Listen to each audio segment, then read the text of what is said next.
Hai, sahabat Bagi Ilmu. Perkenalkan, saya Tori Dwi Baskoro, mahasiswa Magister Sains Manajemen FEB UGM. Di video kali ini, saya akan membahas bagaimana perusahaan belajar dan menyerap pengetahuan eksternal pada jaringan aliansi untuk meningkatkan kinerja inovasi. Mungkin beberapa dari kita banyak yang bertanya-tanya, mengapa perusahaan perlu beraliansi dan belajar dalam jaringan bisnis? Topik yang saya bahas kali ini merupakan bagian dari disiplin ilmu Industrial Organization. Kita tahu, perubahan teknologi yang sangat cepat serta pendeknya siklus hidup suatu teknologi dan produk membuat perusahaan-perusahaan berteknologi tinggi memerlukan suatu inovasi yang berkelanjutan. Inovasi ini sering dicapai dengan melakukan kerjasama pada perusahaan lain untuk melengkapi kemampuan perusahaan dalam berinovasi. Persaingan yang semakin ketat pada akhirnya mendorong perusahaan untuk membangun jaringan aliansi atau portofolio aliansi. Hal ini dilakukan agar dapat meningkatkan kinerja inovasi. Kinerja inovasi didefinisikan sebagai implementasi peningkatan suatu produk atau layanan atau proses yang baru. Aliansi strategis telah membentuk bagian terpenting dalam lingkungan bisnis saat ini.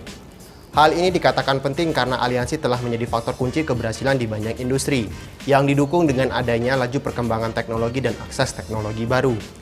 Aliansi strategis adalah kerjasama antara dua atau lebih perusahaan yang telah memutuskan untuk berbagi sumber daya dalam melakukan proyek tertentu. Tujuan utama dari aliansi strategis bukan lagi pada cost-driven alliances, melainkan pada knowledge-intensive alliances.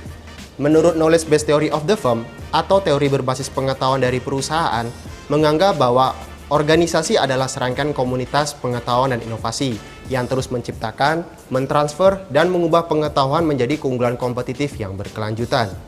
Sehingga dapat dikatakan bahwa pengetahuan sebagai sumber daya yang paling strategis dari perusahaan, dan hal ini penting untuk membangun kapabilitas dan kompetensi perusahaan terkait pencapaian kinerja inovasi. Pengetahuan dan kompetensi adalah faktor produktif utama bagi organisasi untuk terus belajar dan menjadi pendorong dalam menghasilkan daya saing.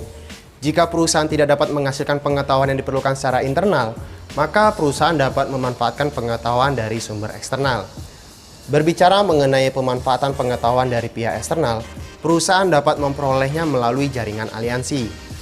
Melalui jaringan sosial dalam aliansi, perusahaan dapat memanfaatkan sumber daya yang dimiliki oleh mitra bisnisnya untuk terus belajar. Menurut Social Network Theory, posisi perusahaan dalam jaringan atau network akan menentukan kerjasama atau kinerja dari perusahaan tersebut.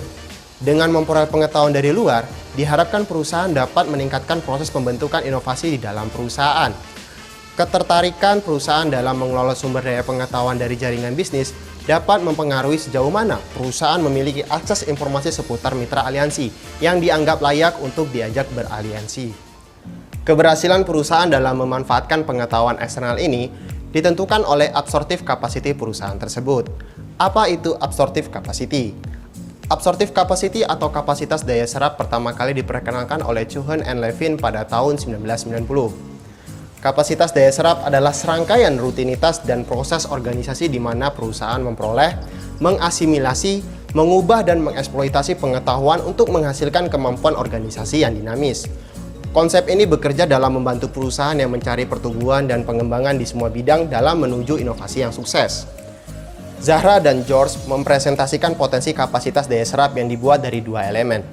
Pertama, ada akuisisi pengetahuan.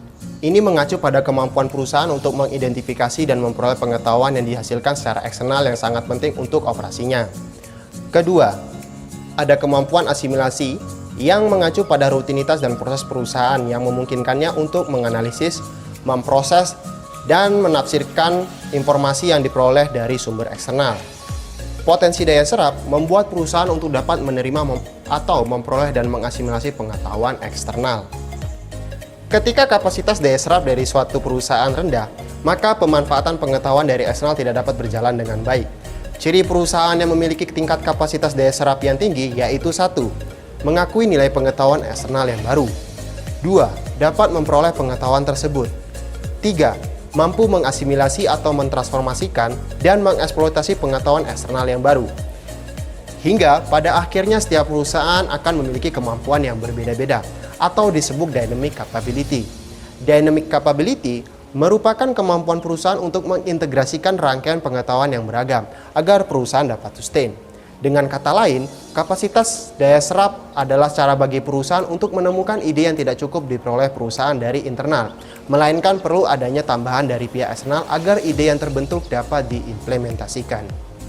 Itulah mengapa perusahaan perlu beraliansi dan belajar dalam jaringan bisnisnya. Sekian video dari saya, semoga apa yang saya sampaikan dapat bermanfaat untuk teman-teman semua. Jangan lewatkan seri-seri berikutnya dalam Bagi Ilmu. Saya Tori Dwi Baskoro, sampai jumpa.